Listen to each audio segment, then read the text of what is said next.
ಸ್ನೇಹಿತರೆ ಎಲ್ರಿಗೂ ನಮಸ್ಕಾರ. TM ಲರ್ನಿಂಗ್ ಸೆಂಟರ್ ಯೂಟ್ಯೂಬ್ ಚಾನಲ್ಗೆ ನಿಮ್ಮೆಲ್ಲರಿಗೂ ಸ್ವಾಗತವನ್ನು ಕೋರ್ತಾ ಈ ವಿಡಿಯೋದಲ್ಲಿ ನಾನು ನಿಮಗೆ ಕರ್ನಾಟಕ ಶಿಕ್ಷಕರ ನೇಮಕಾತಿ ಕುರಿತು ಒಂದು ಗೆಜೆಟ್ಗೆ ಸಂಬಂಧಪಟ್ಟಂತೆ ರಾಜ್ಯ ಪತ್ರವನ್ನು ತಿಳಿಸ್ಕೊಡ್ತಾ ಇದ್ದೀನಿ. ಸೊ ಏನಪ್ಪ ಅಂತಂದರೆ ಸಾಕಷ್ಟು ಜನ ಶಿಕ್ಷಕರ ನೇಮಕಾತಿಗೆ ಸಂಬಂಧಪಟ್ಟಂತೆ ತುಂಬ ಪ್ರಶ್ನೆಗಳನ್ನು ಕೇಳ್ತಾ ಇದ್ರಿ. ಇದು ಆಲ್ರೆಡಿ ನೀವು ನೋಡಿರ್ಬೋದು ಅಥವಾ ಈಗ ಇದನ್ನು ಅಬ್ಸರ್ವ್ ಮಾಡ್ತಿರ್ಬೋದು. ಶಿಕ್ಷಕರ ನೇಮಕಾತಿ ಅಂದ ತಕ್ಷಣವೇ ನೋಟಿಫಿಕೇಷನ್ ಆಗೋದಿಲ್ಲ. ನೋಟಿಫಿಕೇಷನ್ಗಿಂತ ಮುಂಚೆ ಬೇಕಾದಂತಹ ನಿಯಮಗಳನ್ನು ಅಂದರೆ C&R ರೂಲ್ಗಳನ್ನು ನಾವು ಮೊದಲು ಅಬ್ಸರ್ವ್ ಮಾಡಬೇಕಾಗತ್ತೆ. ಹಾಗಾಗಿ ಈ C&R ರೂಲ್ಗಳಿಗೆ ಸಂಬಂಧಪಟ್ಟಂತೆ ಕರ್ನಾಟಕ ರಾಜ್ಯ ಪತ್ರ ಅಧಿಕೃತವಾಗಿ ಬಿಡುಗಡೆ ಆಗಿರ್ತಕ್ಕಂಥದ್ದನ್ನು ಇಲ್ಲಿ ನಾವು ನೋಡ್ತಾ ಇದ್ದೀವಿ. ಯಾವೆಲ್ಲ ರೂಲ್ಸ್ಗಳನ್ನು ಅಂದರೆ ಶಿಕ್ಷಕರ ನೇಮಕಾತಿಗೆ ಸಂಬಂಧಪಟ್ಟಂತೆ ಯಾವ ಕ್ರೈಟೀರಿಯಾದ ಮೇಲೆ ಶಿಕ್ಷಕರನ್ನು ಆಯ್ಕೆ ಮಾಡಿಕೊಳ್ತಾರೆ ಆ ಒಂದು ನಿಯಮಗಳನ್ನು ಬಿಟ್ಟಿದ್ದಾರೆ. ಈ ನಿಯಮಗಳನ್ನು ಬಿಟ್ಟ ನಂತರ ಇದೇ ಫೈನಲ್ ಆಗೋದಿಲ್ಲ, ಬಟ್ ಅಲ್ಲಿ ಒಂದಷ್ಟು ಆಕ್ಷೇಪಣೆಗಳನ್ನು ಸಲ್ಲಿಸಲಿಕ್ಕೆ ಕಾಲಾವಕಾಶ ಕೂಡ ಕೊಟ್ಟಿರ್ತಾರೆ. ಸೊ ಅದಾದ ನಂತರ ಫೈನಲ್ ಬರುತ್ತೆ. ಫೈನಲ್ ಬಂದ ನಂತರ ಅದರಲ್ಲಿರುವಂಥ ನಿಯಮಗಳನ್ನು ನಾವು ನೇಮಕಾತಿಯಲ್ಲಿ ಪರಿಗಣನೆ ಮಾಡ್ತೀವಿ ಅಂತ ಅಧಿಕೃತವಾಗಿ ರಾಜ್ಯ ಸರ್ಕಾರ ಹೇಳುತ್ತೆ. ಸೊ ಆ ನಿಯಮಗಳಿಗೆ ಸಂಬಂಧಪಟ್ಟಂತೆ ನಾವು ಅಭ್ಯರ್ಥಿಗಳು ಬದ್ಧರಾಗಿ ಅದಕ್ಕೆ ಸಂಬಂಧಪಟ್ಟಂತೆ ಪ್ರಿಪ್ರೇಷನ್ ಆಗಿ ಅದರಲ್ಲಿ ನಾವು ಕ್ವಾಲಿಫೈ ಆದರೆ ಅಂದರೆ ನಮಗೆ ಸರ್ಕಾರಿ ಹುದ್ದೆ, ಸರ್ಕಾರಿ ಶಾಲಾ ಶಿಕ್ಷಕರಾಗುವಂಥ ಕನಸು ನನಸಾಗುತ್ತೆ. ಇಷ್ಟನ್ನು ನಾವು ಅರ್ಥ ಮಾಡ್ಕೋಬೇಕು. ಹಾಗಾಗಿ ಈ ರಾಜ್ಯ ಪತ್ರದಲ್ಲಿ ಏನಿದೆ, ಯಾವೆಲ್ಲ C&R ರೂಲ್ಗಳು ತಿದ್ದುಪಡಿ ಆಗಿದೆ ಅಂತಕ್ಕಂಥದ್ದನ್ನು ನೋಡ್ತಾ ಹೋಗೋಣ. ಸಂಕ್ಷಿಪ್ತವಾಗಿ ನಾನು ನಿಮಗೆ ಎಷ್ಟು ಬೇಕೋ ಅಷ್ಟು ಹೇಳ್ತಾ ಹೋಗ್ತೀನಿ. ತುಂಬಾ ಕನ್ಫ್ಯೂಷನ್ ಮಾಡ್ಕೋಬೇಡ್ರಿ, ಯಾವುದೇ ಥರ ಡೌಟ್ ಇಟ್ಕೋಬೇಡ್ರಿ. ಹಂಗೇನಾದ್ರು ಡೌಟ್ ಇದ್ದರೆ ಕಮೆಂಟ್ ಮಾಡಿ. ನನಗಿಂತ ಧೀರರು ವೀರರು ಇರ್ತಾರಲ್ಲ, ಸೊ ಅವರು ಅಂದರೆ ತಿಳ್ಕೊಂಡಿರೋರು ನಿಮಗೆ ಕಮೆಂಟಲ್ಲಿ ಅವರೇ ಆನ್ಸರನ್ನು ಹಾಕಿರ್ತಾರೆ. ಎಷ್ಟೋ ಕಮೆಂಟ್ಗಳಿಗೆ ನೀವೇ ಅಲ್ಲಿ ಆನ್ಸರನ್ನು ಮಾಡ್ಕೊಂಡಿರ್ತೀರಿ. ಅನಗತ್ಯ ಅಥವಾ ಅಸ್ಪಷ್ಟ ಚರ್ಚೆ ಇದ್ದರೆ ಮಾತ್ರ ನಾನು ಅದನ್ನು ರಿಮೂವ್ ಮಾಡ್ತೀನಿ, ಈಗಲೇ ಹೇಳಿರ್ತೀನಿ. ಇಫ್ ಇಟ್ ಈಸ್ ಕರೆಕ್ಟ್ ನಾನು ಹಾಗೆ ಬಿಟ್ಟಿರ್ತೀನಿ, ಯಾರಿಗೂ ಕೂಡ ತೊಂದರೆ ಆಗಕ್ಕೆ ಬಿಡಲ್ಲ. ಹಾಗೆ ಈ ತುಂಬ ಚರ್ಚೆ ಆಯಿತು ಅಂತಂದರೆ ನಾನು ಅದನ್ನು ಕಮೆಂಟನ್ನೇ ಆಫ್ ಮಾಡಿಬಿಡ್ತೀನಿ, ಹಾಗೇನಿಲ್ಲ. ಬಟ್ ಇಲ್ಲಿ ಅಭ್ಯರ್ಥಿಗಳಿಗೆ ಯಾರಿಗೂ ಕೂಡ ಗೊಂದಲ ಆಗೋದು ಬೇಡ ಅನ್ನೋದು ನನ್ನ ಒಂದು ಆಶಯ. ಸೊ ತುಂಬ ಜನ ಕೇಳ್ತೀರಿ, ಸರ್ ಟೆಲಿಗ್ರಾಮ್ನಲ್ಲಿ ಆ್ಯಕ್ಟಿವ್ ಇರಲ್ಲ, ಸರ್ ವಾಟ್ಸಪ್ನಲ್ಲಿ ರಿಪ್ಲೈ ಮಾಡಲ್ಲ ಅಂತ.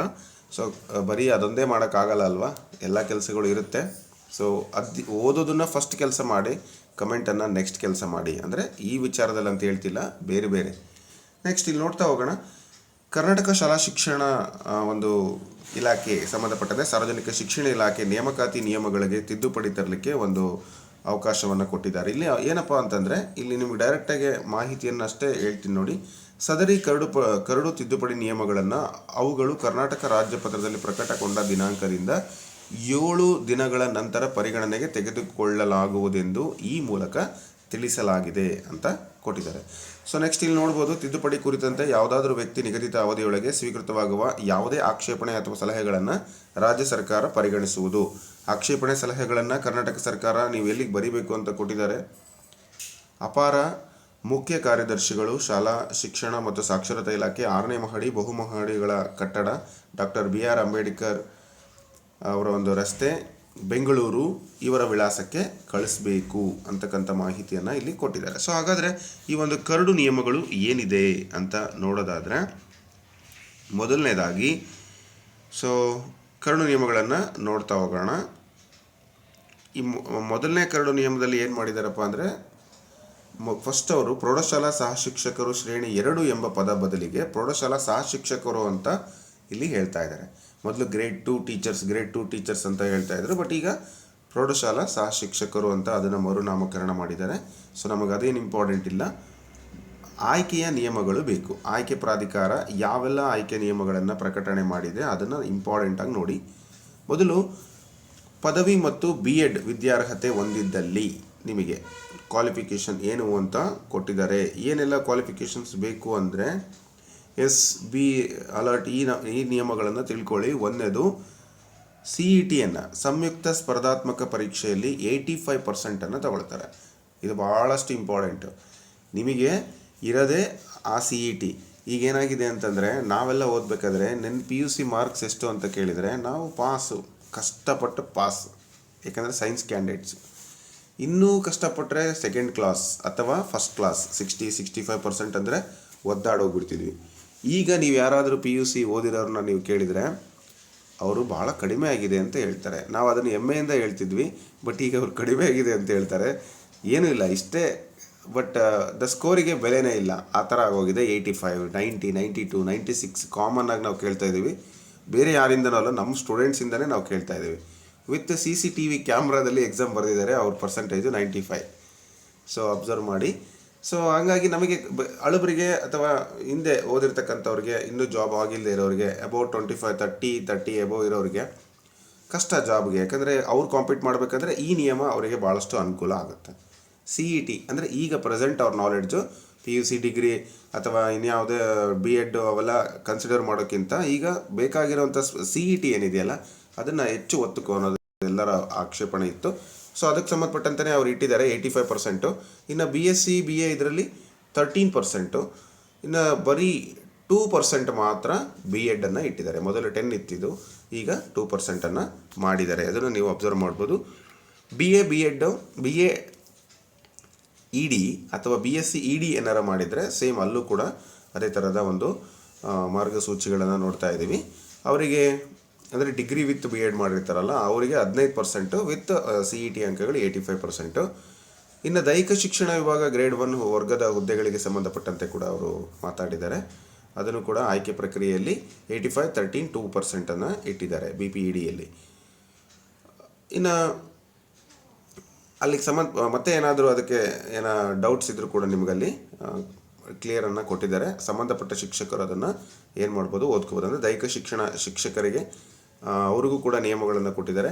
ಐಚ್ಛಿಕ ವಿಷಯದೊಂದಿಗೆ ಪದವಿಯಲ್ಲಿ 45% ಅಂಕಗಳು ಮತ್ತು ಭಾರತೀಯ ಒಲಿಂಪಿಕ್ ಸಂಸ್ಥೆಯ ಭಾರತೀಯ ವಿಶ್ವವಿದ್ಯಾಲಯಗಳ ಸಂಘದಿಂದ ಮಾನ್ಯತೆ ಪಡೆದ ರಾಷ್ಟ್ರೀಯ ಅಥವಾ ರಾಜ್ಯ ಮಟ್ಟದ ಅಥವಾ ಅಂತರ್ ವಿಶ್ವವಿದ್ಯಾನಿಲಯ ಕ್ರೀಡೆ ಅಥವಾ ಆಟಗಳು ಅಥವಾ ಅಥ್ಲೆಟಿಕ್ಸ್ನಲ್ಲಿ ಭಾಗವಹಿಸಿರಬೇಕು ಅಂತ ಕೊಟ್ಟಿದ್ದಾರೆ.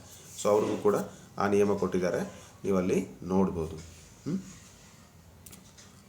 ಇನ್ನು ನಿಮಗೆ ಅಲ್ಲಿ ಏನಾದರೂ ಡೌಟ್ ಇದ್ದರೆ ಆ ಸಂಬಂಧಪಟ್ಟಿರೋ ಸೆಕ್ಷನ್ಗಳನ್ನು ಅವ್ರು ಓದ್ಕೊಳ್ಳಿ. ಮ್ಯಾಕ್ಸಿಮಮ್ ಮೆಜಾರಿಟಿ ಯಾರಿದ್ದಾರೆ ಅವ್ರಿಗೆ ನಾನು ಕಾನ್ಸಂಟ್ರೇಷನ್ ಮಾಡಿ ಇದನ್ನು ಹೇಳ್ತಾ ಇದ್ದೀನಿ, ಈ ಮಾಹಿತಿಗಳನ್ನು. ಇನ್ನು ಮುಂಬಡ್ತಿಗೆ ಸಂಬಂಧಪಟ್ಟಂತೆ ಕೂಡ ನಿಯಮಗಳನ್ನು ಈಗಲೇ ಕೊಟ್ಬಿಟ್ಟಿದ್ದಾರೆ. ಇನ್ ಕೇಸ್ ದೈಹಿಕ ಶಿಕ್ಷಣ 5 ವರ್ಷಗಳಿಗೆ ಕಡಿಮೆ ಇಲ್ಲದಂತೆ ಸೇವೆಯನ್ನು ಸಲ್ಲಿಸಿರಬೇಕು. ಅವರಿಗೆ ಏನು ಮಾಡ್ತಾರೆ ಅಂತ ಹೇಳಿದರೆ ಪ್ರಮೋಷನನ್ನು ಕೊಡಲಿಕ್ಕೆ ಒಂದು ಚಾನ್ಸ್ ಕೊಡ್ತೀವಿ ಅನ್ನೋ ಒಂದು ಮಾಹಿತಿಯನ್ನು ಹೇಳಿದ್ದಾರೆ. ಸೊ ಇಲ್ಲಿ ಕೂಡ ಅರ್ಜಿಗಳನ್ನು ಕರಿಬೇಕಾದ್ರೆ ಒಂದು ನಿಯಮವನ್ನು ಕೊಟ್ಟಿದ್ದಾರೆ. ಇದು ಡಿವಿಷನ್ ವೈಸ್ ಕರೀತಾರಾ ಅಥವಾ ಏನೋ ಡಿಸ್ಟಿಕ್ ವೈಸ್ ಕರೀತಾರಾ ಅನ್ನೋ ಒಂದು ಡೌಟ್ ಇತ್ತಲ್ವ ನಿಮಗೆ. ಅರ್ಜಿ ಹಾಕ್ಬೇಕಾದ್ರೆ ಅವೆಲ್ಲವನ್ನು ತಿಳ್ಕೊಂಡಿರ್ಬೇಕು ನಾವು.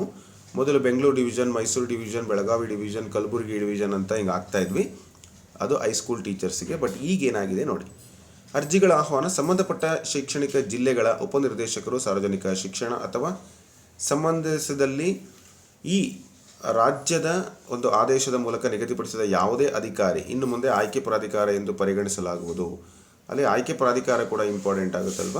ಅಂದರೆ ನಿಮಗೆ ಮುಂದೆ PP ಡಿಕ್ಲರೇಷನ್ ಆಗಿರ್ಬೋದು, ನಿಮ್ಗೆ ಏನಾದರೂ ಹೊಸ ಜಾಬ್ ಬರಿಬೇಕಾದ್ರೆ ಒಂದು ಪರ್ಮಿಷನನ್ನು ಕೊಡಲಿಕ್ಕೆ ಆಗಿರ್ಬೋದು, ಎಲ್ಲದಕ್ಕೂ ಕೂಡ ಆಯ್ಕೆ ಪ್ರಾಧಿಕಾರ ಯಾರೋ ಅನ್ನೋದನ್ನು ಇಲ್ಲಿ ನೋಡ್ತಾ ಇದ್ದಾರೆ. ಸಂಬಂಧಿಸಿದ ಶೈಕ್ಷಣಿಕ ಜಿಲ್ಲೆಗಳ ದೈಹಿಕ ಶಿಕ್ಷಣ ಶಿಕ್ಷಕರು ವರ್ಗದ ಪ್ರತಿಯೊಂದು ಹುದ್ದೆಗಳಲ್ಲೂ ಲಭ್ಯವಿರುವಂಥ ಖಾಲಿ ಹುದ್ದೆಗಳನ್ನು ಪರಿಗಣಿಸಿ ಅಧಿಸೂಚನೆಯನ್ನು ಹೊರಡಿಸಬೇಕು ಅಂತಕ್ಕಂಥ ಮಾಹಿತಿಯನ್ನು ಕೊಟ್ಟಿದ್ದಾರೆ. ಬಟ್ ಇಲ್ಲಿ ಉಪನಿರ್ದೇಶಕರು ಅಂತ ಕೊಟ್ಟಿದ್ದಾರೆ, ಆದರೆ ಅದನ್ನು ಡಿಸ್ಟಿಕ್ ವೈಸ್ ಅಥವಾ ಇದು ಶೈಕ್ಷಣಿಕ ಜಿಲ್ಲೆಗಳ ಉಪನಿರ್ದೇಶಕರು ಅಂತ ಹೇಳಿರೋದ್ರಿಂದ ಮುಂದೆ ಇದರ ಬಗ್ಗೆ ಕ್ಲಾರಿಫಿಕೇಶನ್ ಸಿಗುತ್ತೆ ಸ್ನೇಹಿತರೆ. ಇನ್ನು ಸ್ಪರ್ಧಾತ್ಮಕ ಪರೀಕ್ಷೆ ಅಂತ ಹೇಳ್ತಾ ಇದ್ದಾರೆ, ಅದನ್ನು ಸಂಬಂಧಪಟ್ಟಂತೆ ಸ್ಥಳ ಕ್ರಮ ಎಲ್ಲವನ್ನು ನಿಗದಿಪಡಿಸಿ ಅಂತ ಹೇಳ್ತಾ ಇದ್ದಾರೆ. ಬಟ್ ಇಲ್ಲಿ ನಾನು ಅಬ್ಸರ್ವ್ ಮಾಡಿರೋ ಮಟ್ಟಿಗೆ TETಗೆ ಸಂಬಂಧಪಟ್ಟಂತೆ ಎಲ್ಲೂ ಕೂಡ ಇಲ್ಲ. ಸೊ ಸ್ಪರ್ಧಾತ್ಮಕ ಪರೀಕ್ಷೆಯನ್ನು ಸಂಬಂಧಪಟ್ಟಂತೆ ಹಾಗೆ ಪರೀಕ್ಷೆಗೆ ಯಾವ ಮಾಧ್ಯಮ ಎಲ್ಲವನ್ನು ಕೂಡ ಪತ್ರಿಕೆ ಪ್ರಕಟಣೆ ಹೊರಡಿಸಬೇಕು, ಆಯ್ಕೆಯ ಷರತ್ತುಗಳು ಎಲ್ಲವನ್ನು ಕೂಡ ಇಲ್ಲಿ ಡೀಟೇಲ್ ಆಗಿ ಕೊಟ್ಟಿದ್ದಾರೆ. ಈ ಎಲ್ಲ ಅಂಶಗಳನ್ನು ನೀವು ಸರಿಯಾಗಿ ಓದ್ಕೊಳ್ಳಿ. ಮತ್ತು ಇದರ PDF ಸಾಕಷ್ಟು ಕಡೆಗಳಲ್ಲಿ ನಿಮಗೆ ಲಭ್ಯ ಇದೆ. ಇಲ್ಲಾಂದರೆ ನಾನು ಟೆಲಿಗ್ರಾಮ್ ಗ್ರೂಪಲ್ಲಿ ಕೂಡ ಹಾಕಿರ್ತೀನಿ. ಸೊ ವಾಟ್ಸಪ್ಪಲ್ಲಿ ಗ್ರೂಪಲ್ಲಿ ಕೂಡ ಶೇರ್ ಮಾಡ್ತೀನಿ. ಸೊ ವಾಟ್ಸಪ್ ಗ್ರೂಪ್ ಮತ್ತು ಟೆಲಿಗ್ರಾಮ್ ಗ್ರೂಪ್ ಲಿಂಕನ್ನು ನಾನು ನಿಮಗೆ ಶೇರ್ ಮಾಡ್ತೀನಿ. If you have any doubts ನೀವು ಅಲ್ಲಿ ಕೇಳ್ಬೋದು. ನಾನು ಆಗಲೇ ಹೇಳಿದಂಗೆ ಸೊ ಗೊತ್ತಿರ್ತಕ್ಕಂಥವ್ರು ನಿಮಗೆ ಆನ್ಸರನ್ನು ಹೇಳ್ತಾರೆ. ಇಲ್ಲ ನನಗೆ ಗೊತ್ತಿದ್ದರೆ ನಾನು ಖಂಡಿತ ನಿಮಗೆ ಆನ್ಸರನ್ನು ತಿಳಿಸ್ಕೊಡ್ತೀನಿ.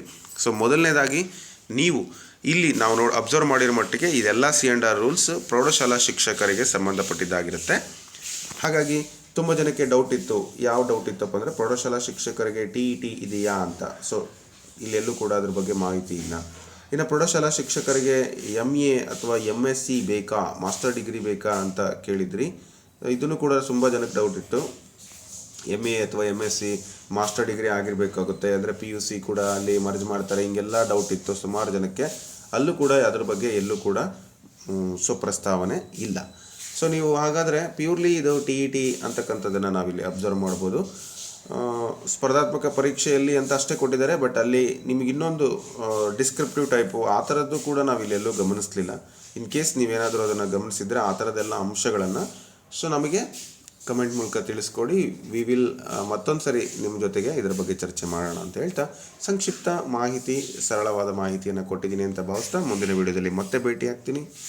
ಅಭ್ಯಾಸವನ್ನು ಚುರುಕುಗೊಳಿಸಿ ಏನು ಮಾಡಬೇಕು, ಡೈರೆಕ್ಟಾಗಿ ನಾವು 6th to 10th ಫಸ್ಟ್ ನಾವು ಸಿಲೆಬಸ್ಸನ್ನು ಕವರ್ ಮಾಡಲಿಕ್ಕೆ ಪ್ರಯತ್ನ ಮಾಡಬೇಕು. ಒಂದು ದಿನಕ್ಕೆ 5 ರಿಂದ 6 ಚಾಪ್ಟರ್ಸ್ ನೋಟ್ಸ್ ಅಥವಾ ಪಾಠ ಟಿಪ್ಪಣಿ ಥರ ನಾವು ಬರ್ಕೋಬೇಕಾಗುತ್ತೆ. ಅದರ ಮೇಲೆ ನಾವು ಚೆನ್ನಾಗಿ ಪ್ರಿಪ್ರೇಷನ್ ಆಗಬೇಕು.